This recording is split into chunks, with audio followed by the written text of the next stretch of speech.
Tamang tambay ba ang goal mo ngayon? O nagka-crave ka ng dagat? Nako! Inabutan ka na ng tag-ulan pero hindi ka pa rin nakakapagdagat. Kahit langhap lang, kahit labas lang sana to relax and unwind. Unwind? Magastos yun! Don't worry, cause I got you!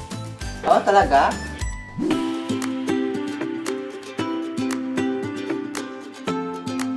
Tara sa Pook Jetty Port sa Barangay Pook, Kalibo, Aklan.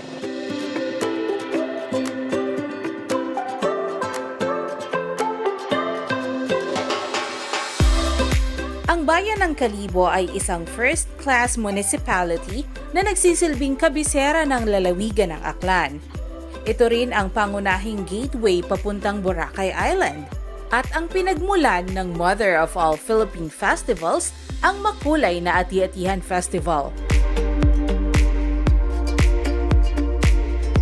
Pero higit pa sa mga tanawin at kapistahan, ang Kalibo ay isang kakaibang karanasan, lalo na ang mainit, bukas palad, at taos-pusong pagtanggap ng mga kalibonhon sa bawat bumibisita dito. Isang 15-minute tricycle ride mula sa sentro ng Kalibo at makakarating ka na sa isa sa mga pinakakilalang pasyalan ng mga kalibonhon at mga taga-karatig lugar. Ang Pook Jetty Port, dito sa Barangay Pook, Kalibo, Aklan.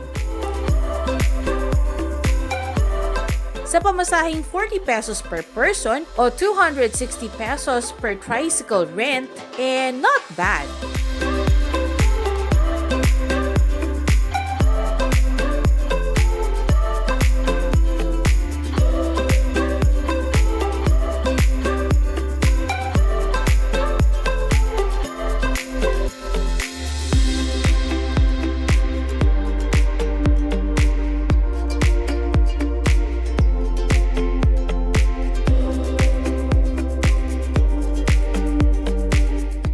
Ayon sa Kalibo Tourism Office, dekada na ang nakararaan nang itinayo ang Pook Jetty Port upang magsilbisa ng daungan ng mga sasakyang pandagat. Pero sa kasamaang palad, hindi ito gumana ng ayon sa inaasahan. Sa paglipas ng panahon ay naging pasyalan ito ng mga gustong mag-relax at magpalamig sa tabing dagat.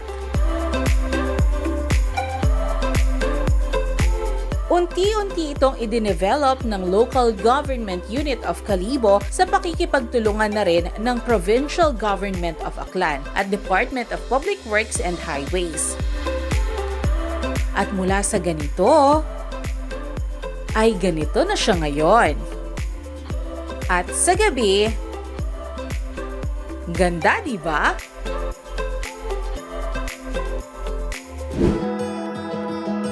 Used to stay up at night, hoping one day that the stars would align.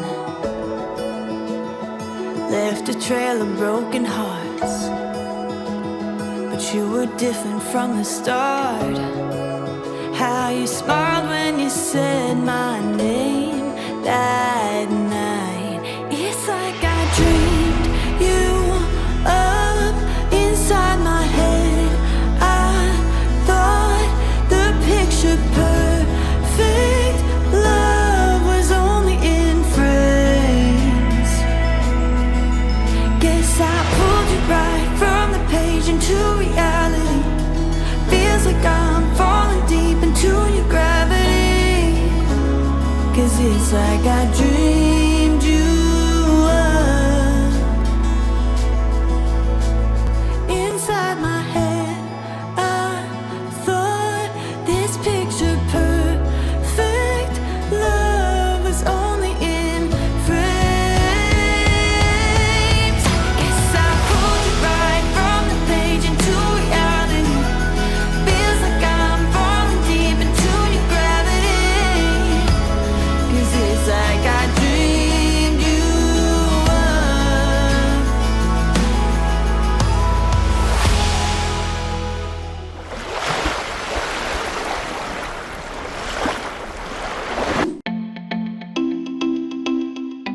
Maliban sa mga pumupunta dito para tumambay, patok din ang Pook Jettyport sa mga health-conscious nating mga kababayan. Dahil dito, pwedeng mag-walking,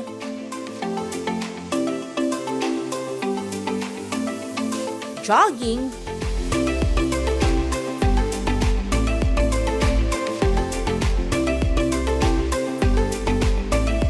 biking,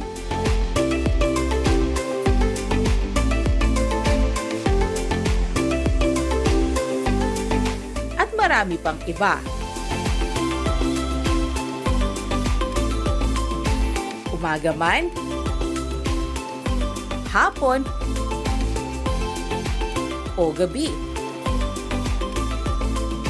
Kung ang hanap mo ay fresh air at vitamin C, ang Pook Jettyport ang sagot dyan.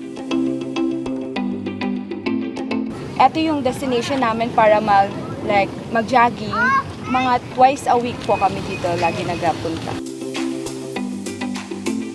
Mas maganda kasi ngayon kasi meron siyang way from New Busuan tapos papuntang airport po na mas mapadali po yung pagdaan. For me po, yung magandang gawing activity dito is bonding with family. Since maraming nagapunta dito para mag-bond with family at the same time, for activities like this, maganda siyang destination for jogging. Nakakawala ng pagod. Sa akin naman po is after class, maganda dito magpunta together with my classmates po. Kasi pag mag-agda kami tuwing sunset mana is manami kita review mana mamag, nakaka-relax sila mang utak.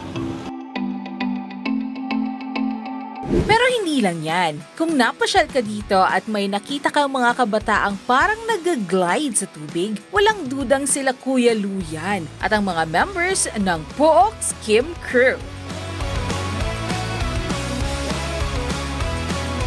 Isang klaseng extreme sport ang skimboarding kung saan ang ginagamit na board ay mas maliit kung ikukumpara sa regular na surfboard.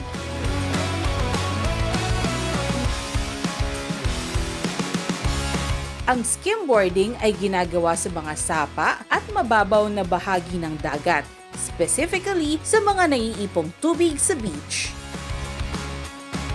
Pero paano nga ba nag-umpisa ang Pook Skim Crew? I'm Lou Bla, one of the crew sa Pook Skim Crew. Nag-start kami sa skimboarding past 2 years na. Ang crew naman yung tawag naman sa amon crew, Pook Skim Crew. Usually, mga taga-dire ang nagampang, mga taga-Pook sila. Bali, ang tawag po sa sports namin, ma'am, is skimboarding. Yung skimboarding, ma'am, ibig sabihin nun, ma'am, nagsa-slide lang. Actually, yung una ko talagang sports is skateboarding. Pero my friend na nag-introduce sa akin itong skimboarding, nahook ako, ma'am, kasi mas less yung disgrasya sa iyo kaysa sa semento. Dito sa buhangin ka kasi matutumba, kaya parang kaya mong igulong yung katawan mo na hindi ka masyado masasaktan ba. Tsaka ang pinaka mas masaya dito is mababasa ka. Enjoy ka kasi basa ka sa tubig. At mula dito ay nadagdagan na sila ng mga miyembro at nakasali na rin sa iba't ibang mga competitions.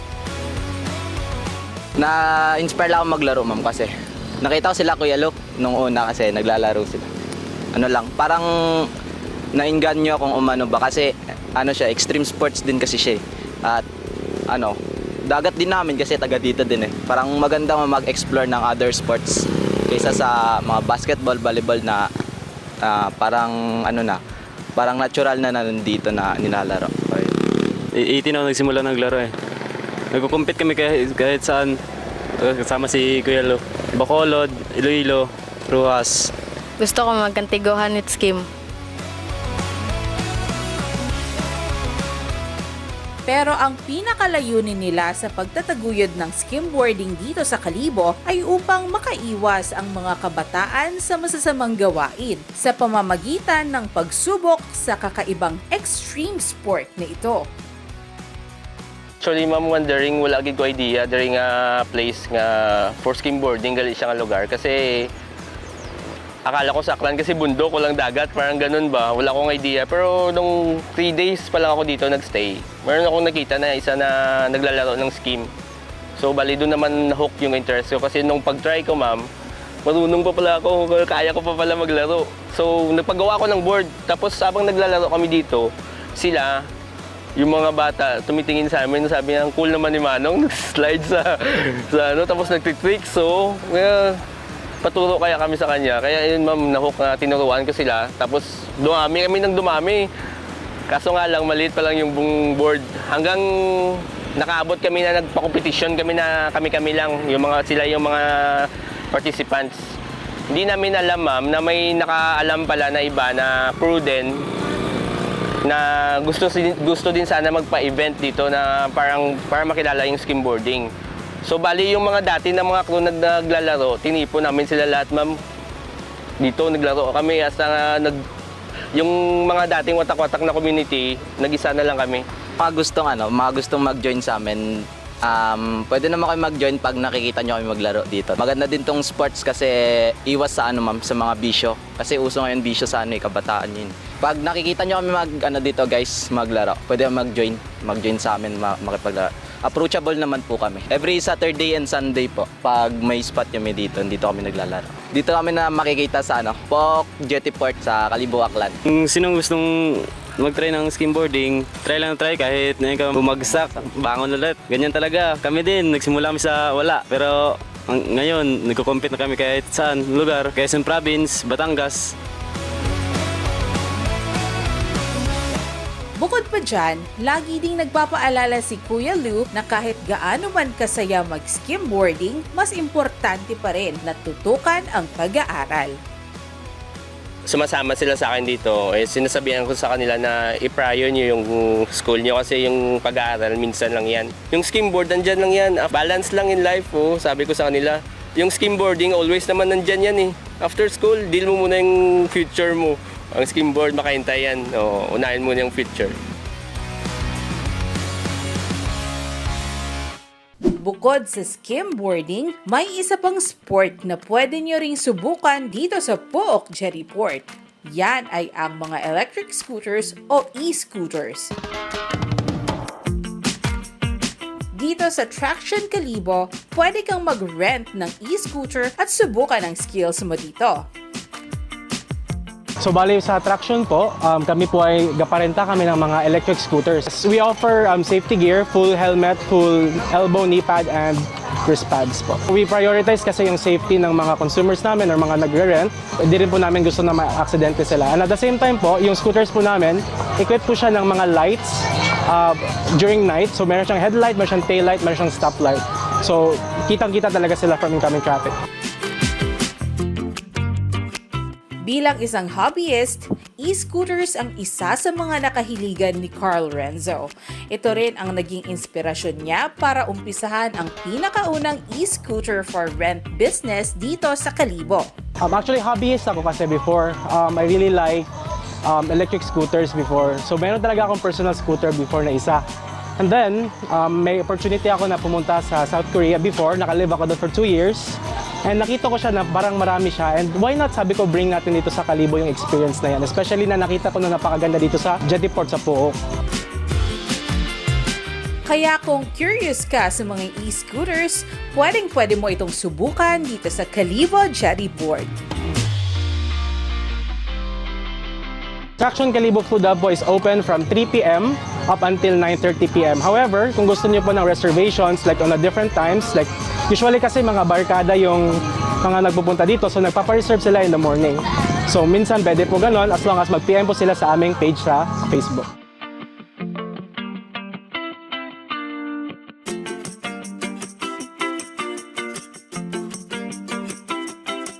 We also have food.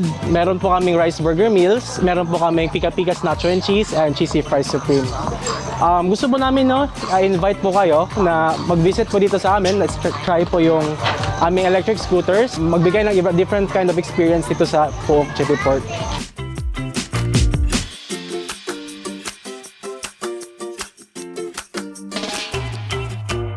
Pagod ka na ba sa mga physical activities? Magpakabusog naman tayo sa mga pagkaing makikita dito sa POOK Jettyport. Di ka mauubusan ng options dito. Mula sa mga street food staples tulad ng fish balls at kwek-kwek, hanggang sa rice meals. Pati drinks, meron dito. At siguradong hindi mabubutas ang bulsa mo dito. At dito, malalaman natin kung saan naabot ang 50 pesos ko dito sa food terminal ng Pook Jetport. So kasama natin si Jackie Lou. Si Ate Jackie Lou. At bibili tayo sa kanya ng worth 50 pesos na street food. Ayan. Pali ako ate, mahilig talaga ako sa pagkain. Hilig talaga ako sa pagkain at masasabi ko expert ako sa pagbili ng street food. Okay. So magkano po ang inyong kwek-kwek? 25 ang kanilang kwek-kwek, 4 na itlog ng pugo for 25 pesos. Magkano naman po itong malalaki? 20 pesos. So, regular na itlog ng manok, ginawang kwek-kwek, 20 pesos. Ang hotdog po, magkano? 20 rin. Pag merong bun, 25 na. Ito ay speedball. Magkano naman po yung ganito? 15. 6 na piraso. Ito ay kikiam. Kikiam na, magkano naman po yung ganito? 7. 15 po. 15? Bali 7 ang laman. 15, 7 ang laman. And then meron silang siomai na siomai na pork. And siomai na chicken. And ito ay ipiprito. Take 20. Tag 20. Meron din silang fries. Regular na fishball. 10 piso. Ilang piraso po? 10 rin. So, piso ang isa. At ito ay ang tawag homemade bola-bola na magkano naman po? May 10, may 20 po. May 10 at 20. So, ito yung 20. Ay, mahulog siya. Tulong. Ayun. Ayan, ito yung 20 pesos. At yung mas maliit, syempre, yun. Maliit. 10 pesos at 20 pesos. So, dahil nagtitipid ako, bibili ako ng ito po. Tapos, isang kwek-kwek. 25. Ito po, 20. So, meron pa akong change na 5 pesos. So, bibayad na po akong 5 pesos. Pwede po bang ipainit? Ayun. Yun ang masarap. Kasi, syempre, mas masarap kumain ng mainit na food. Yun.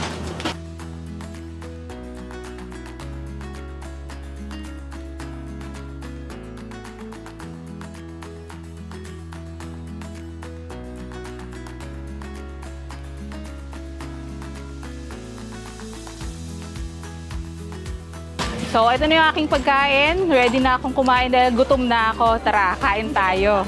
Meron tayo 5 piso. At kailangan natin ng dessert dahil meron na tayong merienda kanina. Nakakita tayo ng buko juice. Yes. Ngayon, dito, try natin. Kung makakabili tayo ng 5 pisong buko juice. Makakabili ba ako dito ng 5 Yes, piso? madam, pwede po.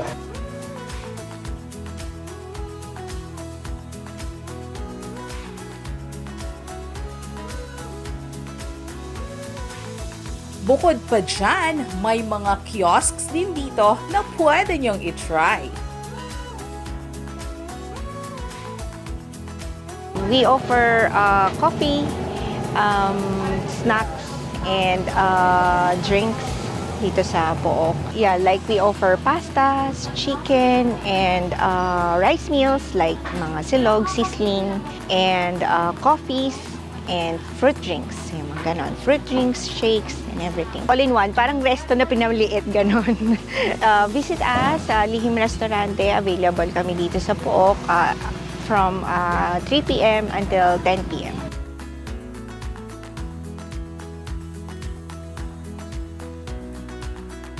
Hello po, we offer sandwich hot dog with buy one take one, and then also serve drinks like fruit soda and bucket beer. Meron po kaming isaw, balatang baboy, tsaka pork barbecue.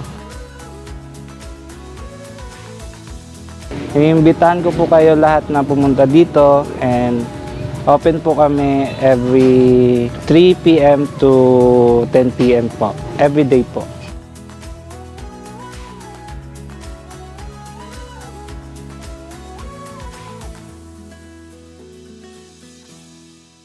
Dahil sa ganda ng place, marami talagang pumupunta dito para mag-relax, unwind, and to have a great time.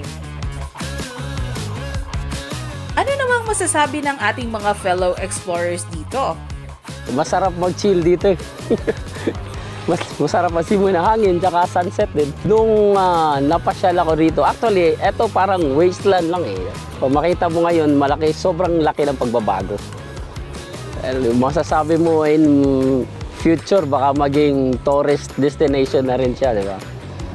Of course, we would like to recommend everyone this place na maganda kasi marami ng improvements and yung mga kahit po sa gabi kasi before wala pong masyadong maraming lights. So ngayon nag-improve na and pagdating sa food naman, naayos na marami ng mga options dito sa food and yung ambience talaga nag-improve dito.